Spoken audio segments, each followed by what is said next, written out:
ওয়া রাহমাতুল্লাহি ওয়া বারাকাতুহু। আপনারা কেমন আছেন? জোরে আওয়াজ করে বলে আপনারা কেমন আছেন? আলহামদুলিল্লাহ, আলহামদুলিল্লাহ। আপনারা যেমনে জবাব দিয়েছেন যে মুর্দা মুসলমান, জিন্দা মুসলমান এখনো হতে পারেন নাই। আপনারা কেমন আছেন? আলহামদুলিল্লাহ, আলহামদুলিল্লাহ, আলহামদুলিল্লাহ নাহমাদুহু ওয়া নুসাল্লি আলা রাসূলিহিল কারীম। أما بعد فأعوذ بالله من الشيطان الرجيم. آمنوا كما آمن الناس أنه قال النبي صلى الله عليه وسلم اللهم بارك لنا في رجب وشعبان وبلغنا رمضان إن الله وملائكته يصلون على النبي يا أيها الذين آمنوا صلوا عليه وسلموا تسليما. প্রিয় হাজরিন, আমরা মহব্বতের সাথে আদবের সহিত দরদ নিয়ে দুরুদে ইব্রাহিম একবার পড়ি। দুরুদের ব্যাপারে আল্লাহ রাসূল সাল্লাল্লাহু আলাইহি সাল্লাম বলেন, আর ওই হাদিসটাই আসছে মিশকাত শরীফের 921 নম্বর হাদিস। আল্লাহ রাসূল সাল্লাল্লাহু আলাইহি সাল্লাম বলেন, মান সাল্লা আলাইয়া ওয়াইদাতান সাল্লাল্লাহু আলাইহি আশরান, যে ব্যক্তি আমার উপর একবার মহব্বতের সাথে আদবের সহিত দরদ নিয়ে দুরুদে ইব্রাহিম পড়বে, ওই ব্যক্তির প্রতি আল্লাহ এবং আল্লাহ সুবহানাহু ওয়া তাআলা রাজি এবং খুশি হয়ে যাবেন। রাজি এবং খুশি হবেন তাই না, তার উপরে 10টি রহমত নাজিল করবেন, 10টি বড় বড় রহমত নাজিল করবেন, 10টি বড় বড় গুনাহ মাফ করে দিবেন, 10টি বড় বড় মর্যাদা বুলন্দ করে দিবেন। ব্যাখ্যায় আসছে 80 বছরের গুনাহ আল্লাহ তার মাফ করে দিবেন। সুবহানাল্লাহ বলি, আরো জোরে বলি সুবহানাল্লাহ। আমরা মুহাব্বতের সাথে দুরূদ ইব্রাহিম পড়ি একবার। আল্লাহুম্মা সাল্লি আলা মুহাম্মাদিন ওয়া আলা আলি মুহাম্মাদ কামা সাল্লাইতা আলা ইব্রাহিম ওয়া আলা আলি ইব্রাহিম ইন্নাকা হামিদুম মাজিদ। اللهم بارك على محمد وعلى آل محمد كما باركت على إبراهيم وعلى آل إبراهيم إنك حميد مجيد. بلغ العلا بكماله كشف الدجى بجماله وحسنت جميع خصاله صلوا عليه وآله. প্রিয় হাজরিন, আমরা সর্বশ্রেষ্ঠ জিকির কয়েকবার পড়ি। এই জিকিরের ব্যাপারে রাহমাতুল লিল আলামিন তিনি বলেন, আর ওই হাদিসটা আসছে আবু দাউদ শরীফের 3116 নম্বর হাদিস। ওই হাদিসের মধ্যে আল্লাহ রাসূল সাল্লাল্লাহু আলাইহি সাল্লাম বলেন, মান কানা আখিরু কালামি লা ইলাহা ইল্লাল্লাহ, যার শেষ কথা হবে গো, যার শেষ জবান হবে গো, যার শেষ বাক্য হবে গো লা ইলাহা ইল্লাল্লাহ, দাখালাল জান্নাহ, আল্লাহ সুবহানাহু ওয়া তাআলা তাকে বিনা হিসাবে জান্নাতটা দান করে দিবেন। আমরা সবাই কয়েকবার শ্রেষ্ঠ জিকির করতে পারবো কিনা? জোরে, আরো জোরে বলেন, পারবো কিনা? ইনশাআল্লাহ। আমরা জিকির করি, লা ইলাহা ইল্লাল্লাহ। আরো জোরে বলি, লা ইলাহা ইল্লাল্লাহ। আসমানের মালিক যেই আল্লাহ, জমিনের মালিক সেই আল্লাহ। লা ইলাহা ইল্লাল্লাহ। আসমানেও বলে এক আল্লাহ, জমিনেও বলে এক আল্লাহ। লা ইলাহা ইল্লাল্লাহ। আরো জোরে বলি, লা ইলাহা ইল্লাল্লাহ মুহাম্মাদুর রাসূলুল্লাহ। আমরা তিনবার দিল থেকে, মনটা খুলে দিল থেকে বলি, আস্তাগফিরুল্লাহ, আস্তাগফিরুল্লাহ, আস্তাগফিরুল্লাহ।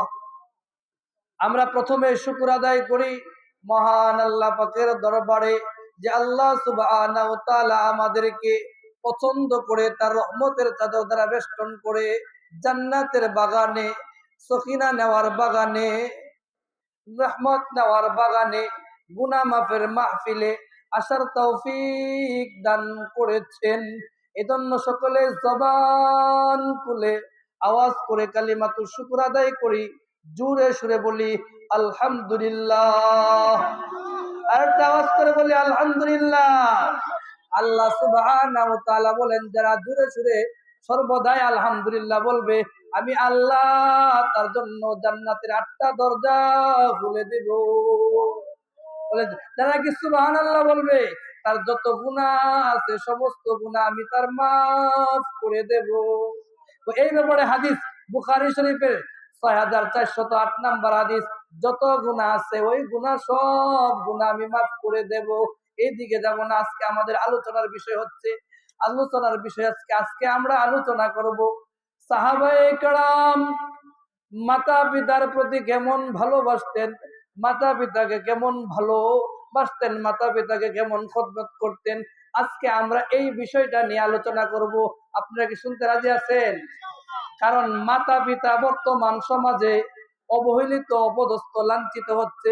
এখন বর্তমান ডিজিটাল যুগে ছেলে মেয়েরা মা বাবাকে মূল্যায়ন করে না, ঠিক না বেঠি?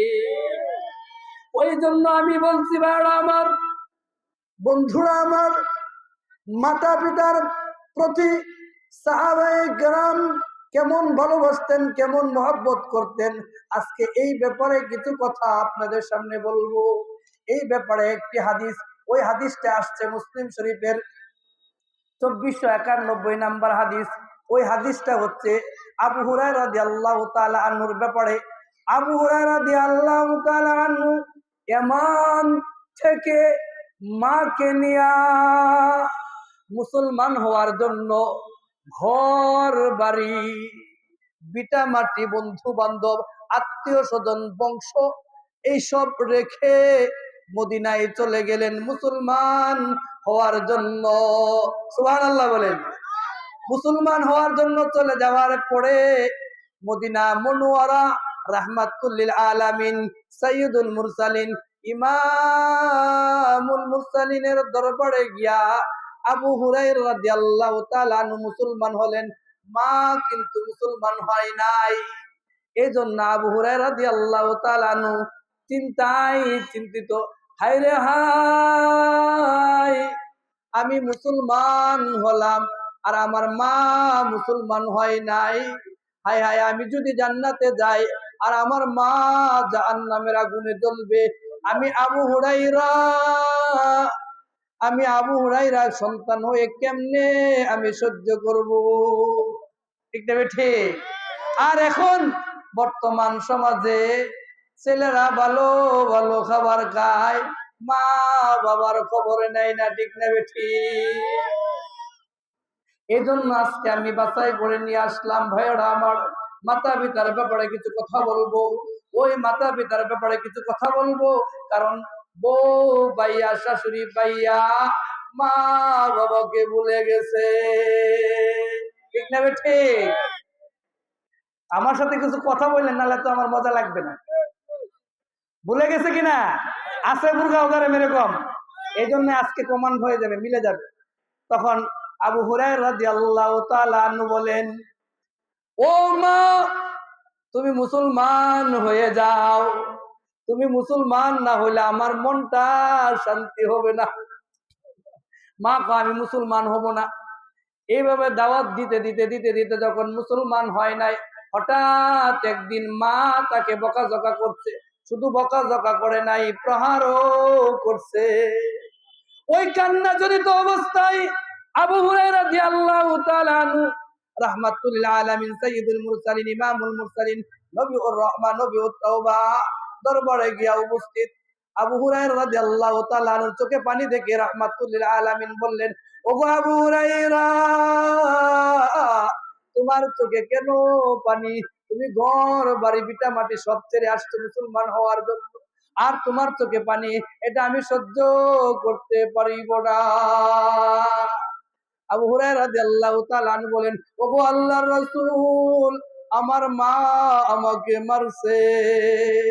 আল্লাহ রাসূল বলেন, আবু হুরায়রা এরকম কথা বলবা না, মা বাবার ব্যাপারে নালিশ করলে এই কথা আমি আল্লাহ রাসূল শুনি না।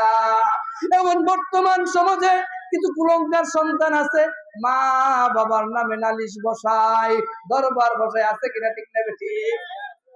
আল্লাহ রাসূল বলে, আমি এই ব্যাপারে কিছু কথা বলবো না, মা বাবার ব্যাপারে নালিশ বসবে, মা বাবার ব্যাপারে আমি অভিযোগ শুনবো না। আবু হুরায়রা রাদিয়াল্লাহু তাআলা আনহু চিৎকার দিয়ে বলেন, ওগো আল্লাহর রাসূল, আপনি আমাকে ভুল বুঝবেন না, আমি মা বাবার ব্যাপারে নালিশ দিতে আসি নাই, আমার মার ব্যাপারে নালিশ দিতে আসি নাই। ওগো আল্লাহর রাসূল, আমি আবু হুরায়রা মুসলমান হয়েছি, আর আমার মা মুসলমান হয় নাই। ওগো আল্লাহর রাসূল, আমি জান্নাতে যাব, আর আমার মা জান্নাতে যাবে না, এবং জাহান্নামের আগুনে জ্বলবে। এই জন্য আমি আপনার কাছে আসছি। আপনার দুইটা হাত, আপনি তো রাহমাতুল লিল আলামিন সাইয়্যিদুল মুরসালিন, আপনার দুইটা হাত যদি আকাশের দিকে তুলেন আর আমার মার জন্য দোয়া করেন, এই জন্য আমি আপনার কাছে আসছি। বলেন সুবহানাল্লাহ। এই কথা শোনার পরে রাহমাতুল লিল আলামিন দুইটা হাত আকাশের দিকে উঠাইয়া তিনি বলেন, আল্লাহুম্মা হাদি উম্মা আবি হুরায়রা, ওগো আরশের মালিক আল্লাহ, ওগো জমিনের মালিক আল্লাহ, তুমি আবু হুরায়রার মাকে তুমি হেদায়েতটা দান করে দাও। জোরে বলেন সুবহানাল্লাহ। এই কথা শোনার পরে আবু হুরায়রা রাদিয়াল্লাহু তাআলা আনহু দ্রুত দৌড় দিলেন। অন্য অন্য সাহাবারা তাকে বাধা দিল। তখন আবু হুরায়রা রাদিয়াল্লাহু তাআলা আনহু বললেন, ওরে ভাইয়ারা, আজকে আমাকে বাধা দিস না, আজকে আমাকে বিরাইস না, আজকে আমি পরীক্ষা করতে চাই রাহমাতুল লিল আলামিন সাইয়্যিদুল মুরসালিনের দোয়া আমার বাসায় পৌঁছে নাকি আমি আবু হুরায়রা আগে বাসায় পৌঁছি। সুবহানাল্লাহ বলেন। আবু হুরায়রা বাসায় গিয়া দেখে পাল্টে গেছে। সুবহানাল্লাহ বলেন। মা গোসল করে বাইরে, ও আবু হুরায়রা, আয় আমার সন্তান, আমার দিকে আয়, আমার কাছে আয়, আমি তোর উপরে যা করেছি, জুলুম করেছি, অন্যায় করেছি, আর করব না। আজকে থেকে আমি মুসলমান হয়ে গেলাম, কালিমায়ে শাহাদাত পড়লাম। আমরা সবাই কালিমায়ে শাহাদাত জোরে সুরে পড়ে বলি, আশহাদু আল্লা ইলাহা ইল্লাল্লাহ ওয়া আশহাদু আন্না মুহাম্মাদান আবদুহু ওয়া রাসূলুহু। আর এই কথাটাই আল্লাহ সুবহানাহু ওয়া তাআলা সূরা বাকারা 13 নম্বর আয়াতে বলেন, আমিনু কামা আমানান নাস, ও আমার বান্দারা, তোমরা ঈমান আনো যেমনি ভাবে আমার সাহাবায়ে কেরাম ঈমান আনছে। তোমরা খেদমত করো মাতা পিতার, যেমনি ভাবে আমার সাহাবায়ে কেরাম মাতা পিতার খেদমত করতে। বলেন সুবহানাল্লাহ।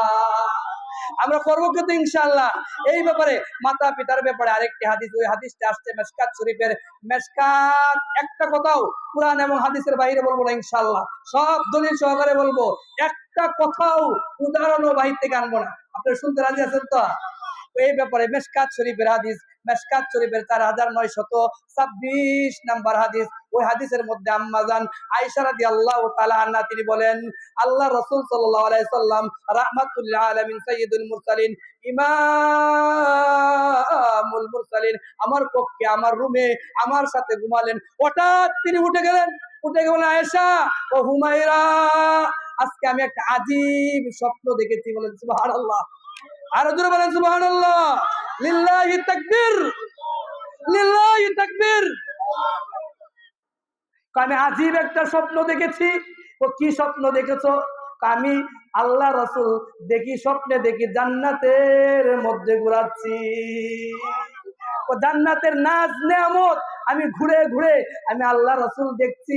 একটা জায়গায় গিয়ে দেখি সুরিত কণ্ঠে, মধুর কণ্ঠে কোরআনের তেলাওয়াত আমি শুনতে পাইলাম। আমি প্রশ্ন করলাম ফেরেশতাদেরকে, ও আমার ফেরেশতারা, ও আমার ভাইয়েরা, কত সুন্দর কণ্ঠে, কত মধুর কণ্ঠে, আবার জান্নাতের মধ্যে ওই কণ্ঠটা কার গো? সুবহানাল্লাহ বলবেন না? তখন ফেরেশতারা বলেন, ও গো আল্লাহর রাসূল, ওইটা তো আর কেউ না, এটা আপনার সাহাবা। ওই সাহাবার নাম কি? হারেস ইবনে নুমান। হারেস ইবনে নুমান এই হাদিসটা যখন বর্ণনা করলেন, তখন অন্য সাহাবারা জিজ্ঞেস করলো, ওগো আল্লাহর রাসূল, ওই সাহাবা জান্নাতের মধ্যে আল্লাহ তাকে এত বড় নিয়ামত এবং তার নিয়ামত এবং মর্যাদা কেন বাড়িয়ে দিয়েছে? জানো না আল্লাহ সুবহানাহু ওয়া তাআলা তার নিয়ামত, তার মর্যাদা কেন বাড়িয়ে দিয়েছে? ওই ব্যক্তিটা, ওই সাহাবা মা বাবার খেদমত করতে বেশি। আমাদের মা বাবার খেদমত আছে নাই? মা বাবার খেদমত করেছে। এই ব্যাপারে আম্মাজান আয়েশা রাদিয়াল্লাহু তাআলা আনহা তিনি বলেন, ও দুইজন সাহাবা ছিল, ওই সাহাবা মাতা পিতার খেদমত করতে অধিক পরিমাণে। একজন হচ্ছে হারেস ইবনে নুমান, আর একজন উসমান ইবনে আফফান রাদিয়াল্লাহু তাআলা আনহু। চিৎকার দিয়ে বলেন সুবহানাল্লাহ। এই ব্যাপারে মাতা পিতার ব্যাপারে আরেকটি হাদিস, ওই হাদিসটা আসছে মিশকাত শরীফের 4944 নম্বর হাদিস, ইবনে আব্বাস রাদিয়াল্লাহু তাআলা আনহু থেকে বর্ণিত।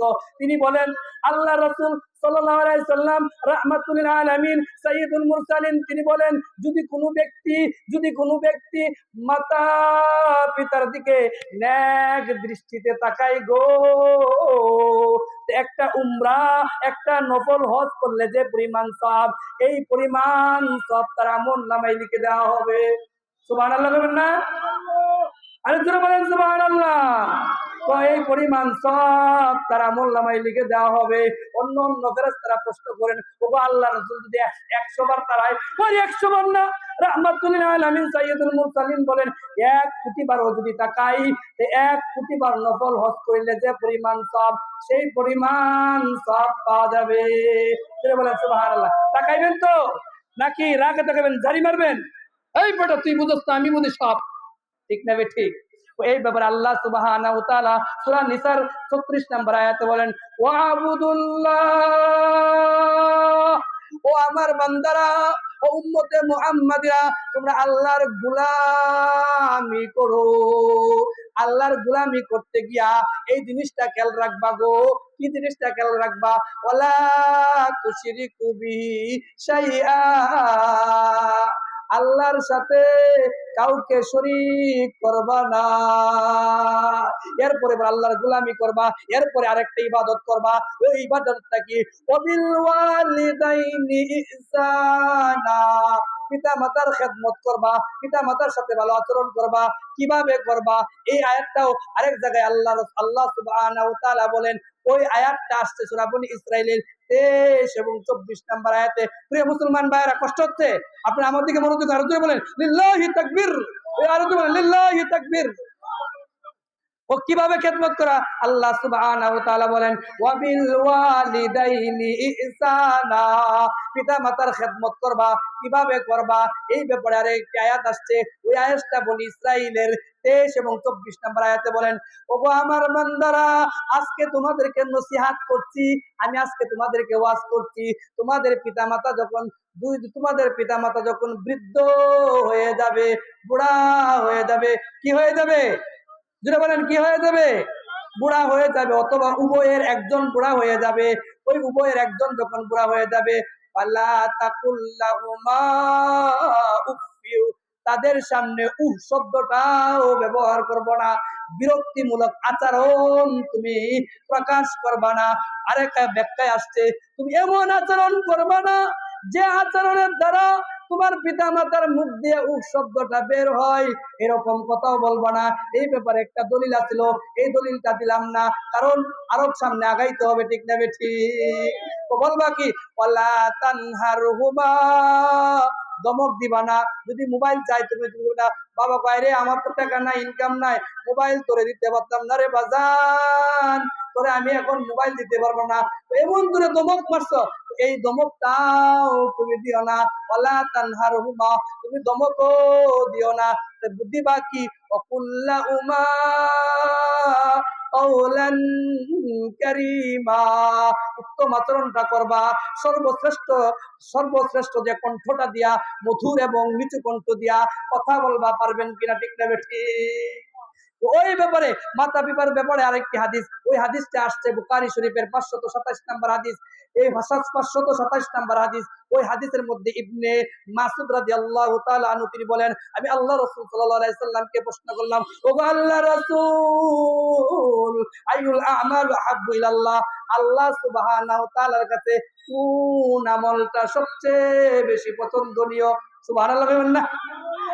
আল্লাহ রাসূল সাল্লাল্লাহু আলাইহি সাল্লাম বলেন, আরে ইবনে মাসউদ তুমি শুনো, আল্লাহর কাছে সবচেয়ে বড় পছন্দনীয় আমল হচ্ছে আসসালাতু আলা ওয়াক্তিহা, ওয়াক্ত মতে নামাজ আদায় করা। ওয়াক্ত মতো কিভাবে নামাজ আদায় করবেন, ওয়াক্ত মতো সময় মতো নামাজ আদায় করা, এই ব্যাপারে একটি হাদিস। ওই হাদিসটা আসছে মুআত্তা মালিকের 215 নম্বর হাদিস। আবু তালহা রাদিয়াল্লাহু তাআলা আনহু, তার একটা বাগান ছিল, তিনি এই বাগানের মধ্যে নামাজে দাঁড়াইছেন। নামাজে দাঁড়ানোর পরে বাজান একটা পাখি চলে আসছে, পাখিটা চলে আসলার কত রাকাত নামাজ পড়ছে এটা খেয়াল নাই। এই বাগান নিয়ে রাহমাতুল লিল আলামিনের কাছে গিয়ে বলে, ও রাহমাতুল লিল আলামিন, যে বাগান আমার নামাজকে গাফেল রাখে, যে নামাজ আমার নামাজ থেকে গাফেল রাখে, এই বাগান আমি রাখতে চাই না, এই বাগান আমি রাখবো না। এই জন্য আসসালাতু আলা ওয়াক্তিহা, ওয়াক্ত মতো নামাজ পড়া। এরপরে ইবনে মাসউদ রাদিয়াল্লাহু তাআলা আনহু বলেন, এরপরে কোনটা? এরপর বিররুল ওয়ালিদাইন, পিতা মাতার খেদমত করা। পিতা মাতার খেদমত কিভাবে করবেন, এই ব্যাপারে আরেকটি হাদিস। ওই হাদিসটা আসছে বুখারী শরীফে 3004 নম্বর হাদিস। ইবনে উমর রাদিয়াল্লাহু তাআলা আনহু বলেন, আল্লাহ রাসূল সাল্লাল্লাহু আলাইহি সাল্লামের কাছে এক যুবক আসছে। আয়েশা বলে, ওগো আল্লাহর রাসূল, আমি যুদ্ধে যাইতে চাই, আপনি আমাকে অনুমতি দেন। আল্লাহ রাসূল সাল্লাল্লাহু আলাইহি সাল্লাম প্রশ্ন করেন, আহাইয়ুন ওয়ালিদাকা, তোমার পিতামাতা কি জীবিত আছে? ওগো আল্লাহর রাসূল, আমার পিতামাতা জীবিত আছে। তোর যুদ্ধে যাওয়ার দরকার নাই, আগে পিতামাতার খেদমত কর, পিতামাতার খেদমত করলে যুদ্ধের চেয়েও বেশি সওয়াব পাইবা। জোরে বলেন সুবহানাল্লাহ, আর জোরে বলেন সুবহানাল্লাহ। এই ব্যাপারে আরেকটি হাদিস আবু দাউদ শরীফের 2528 নম্বর হাদিস। ওই হাদিসের মধ্যে ইবনে উমর রাদিয়াল্লাহু তাআলা আনহু তিনি বলেন, আল্লাহ রাসূল সাল্লাল্লাহু আলাইহি সাল্লামের কাছে এক যুবক আসছে।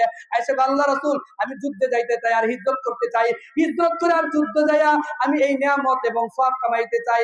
আমি যে যুদ্ধে যাবো, কিন্তু আমার বাবা এবং মা কান্না করছে।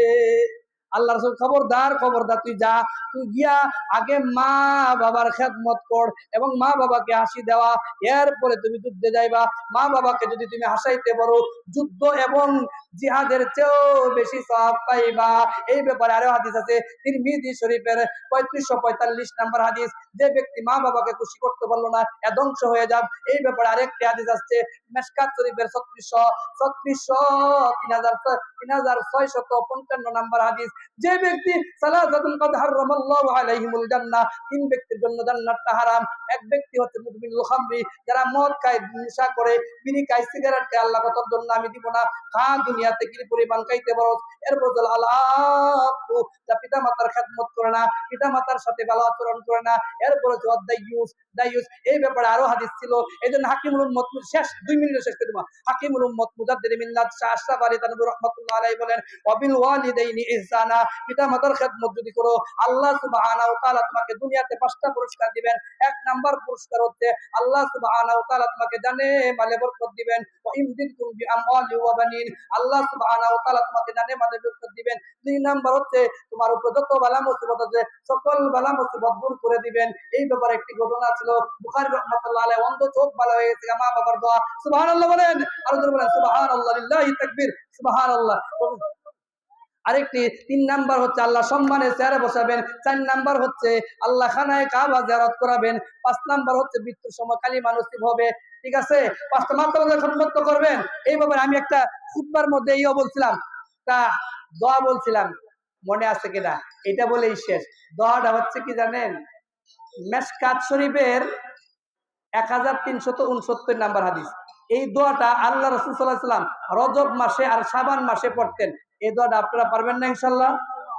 আর যদি এই দোয়াটা করেন, এই ব্যাপারে হাদিস আসছে, যে ব্যক্তি আমার একটা সুন্নতকে জিন্দা করবে, মিশকাত শরীফের 175 নম্বর হাদিস, মান আহাব্বা সুন্নতি ফাকাদ আহাব্বানি ওয়া মান আহাব্বানি কানা মাই ফিল জান্নাহ, আমার সাথে জান্নাতে থাকবে। বলেন সুবহানাল্লাহ। হাদিস দোয়াটা কি মনে রাখবেন? মিশকাত শরীফের 1369 নম্বর হাদিস। আল্লাহুম্মা বারিক লানা ফি রজব ওয়া শাবান ওয়া বাল্লিগনা রমাদান। আল্লাহুম্মা বারিক লানা, করেন আমার সাথে, আল্লাহুম্মা বারিক লানা ফি রজব ওয়া শাবান ওয়া বাল্লিগনা রমাদান। আমরা যে কথাগুলো বললাম, এই কথাগুলোর উপরে আমল করার তৌফিক দান করুন। তিরমিজি শরীফের আরেকটি দোয়া ছিল, এদিকে গেলাম না, সংখ্যাটা বলে দিলাম। 2140 নম্বর হাদিস, ইয়া মুকাল্লিবাল কুলুব সাব্বিত কলবি আলা দীনিকা। আরো এইভাবে হাদিস ছিল। আমি একটা কথা ইনশাআল্লাহ কোরআন এবং হাদিস থেকে বলি নাই। আপনাদেরকে আমল এবং আমাকে আমল করার তৌফিক দান করে সকলে বলে জোরে বলেন আমিন। ওয়া আখিরু দাওয়ানা আলহামদুলিল্লাহি রাব্বিল আলামিন।